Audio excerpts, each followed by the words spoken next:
If you started your CAT prep and are starting mocks now, in this video, you learn a good test strategy. So let's understand what are the target scores that you need for CAT, and I'll also give you a month-on-month plan to achieve that. Now, if you watched videos on our channel before, you already know that somewhere around 50% marks or a little less will actually get you to the 99th percentile in CAT. So you're targeting somewhere around 90 to 100 marks in a medium difficulty paper. If the paper is going to be easier, the marks required to achieve the 99th percentile will be a little more. And if the paper is a little tougher, the marks required will be a little less. 83 marks was enough to get the 99th percentile last year, for example. But 90 to 100 marks is what usually gets you the 99th percentile. In fact, a triple digit score will be above the 99th percentile. And that will put you in a very good position to get most IIM and other top B school calls. If you're what's called a gem fresher, then in that case, you might need to target somewhere around 120 marks. So you can adjust the strategy that I'm going to tell you accordingly. So now that you know that we need to get 90 to 100 marks to get the 99th percentile, let's look at what is the strategy that you should follow. The most important thing for you right now is to remember that you need to get to these 90 to 100 marks in mocks by October or by November. So don't set a target of 90 marks now. It'll just stress you out unless you've been prepping for the last 4 or 5 months. If you've not finished all of the concepts or you're going to be taking a mock for the first time, definitely set a much lower target. So a target of 45 marks consistently in the mocks that you take in July will be a very good number to hit. 45 marks is essentially 15 questions because every correct question in CAT gets us 3 marks. So this could be a couple of RCs, one DILR case with 5 questions, and 5 to 6 quant questions, maybe in arithmetic or something if you're following a prep schedule. I'll link that video as well for you in case you want the prep plan as well. So get to around 45 marks in July, and then you can look to get to around 60 marks in August. That's 5 additional questions, and you can literally look to add 1 to 2 questions every week to get there. So here again, perhaps 2 RCs, 1 DILR case, and around 10 quant questions will get you there. But play to your strengths. If DILR is your strength, you can actually target 2 DILR cases and reduce the number of questions you require on the quant and verbal front. Or if verbal is your strength, you can look to maximize the number of questions there. Don't be in a rush to maximize the number of questions that you're solving. Focus on accuracy along the way. Try to get to 100% accuracy in both quant and DILR and at least around 75% accuracy on the verbal front. If that means that you need to slow down, double check to avoid silly mistakes and solve fewer questions, that's totally fine at this stage. So in August, we're targeting somewhere around 60 marks. And then in September, we again up it by around 5 questions to get to 75 marks. The 75 marks itself will typically be around 95 percentile, and that will get you a lot of calls in the top 40 or 50 colleges. But we're not staying there, are we? We're targeting 99 percentile.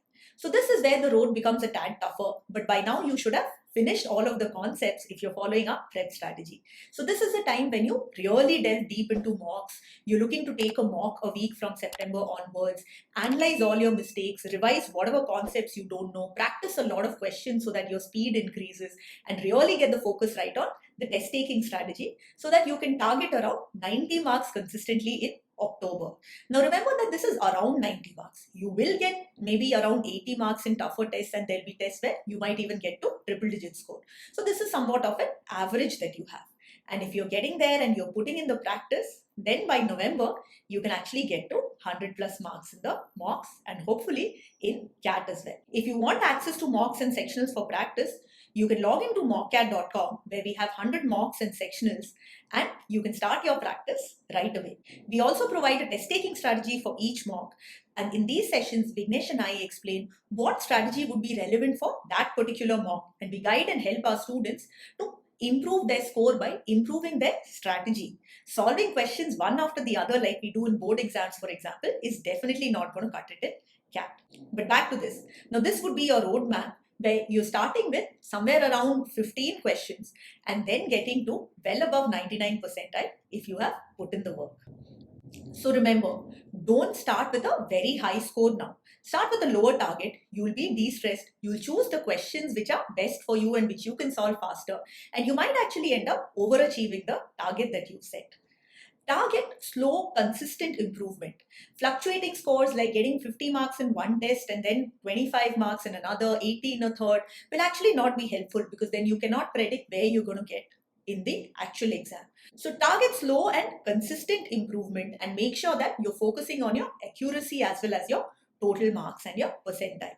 In fact, since only serious students take mocks, I'd really recommend that you just focus on the marks and not the percentile. The only time that you should look at the percentile is if you feel that the test was too easy or too difficult, in which case looking at the percentile required for 90, 95, 99 percentile will help you understand if this was a test of medium difficulty or was it easy or perhaps hard. But like I said, typically only the serious CAT takers take mocks. So a 95 percentile in a mock might actually be equivalent of 99 percentile in the actual exam. And this last but most important thing, make sure to analyze your performance in every mock.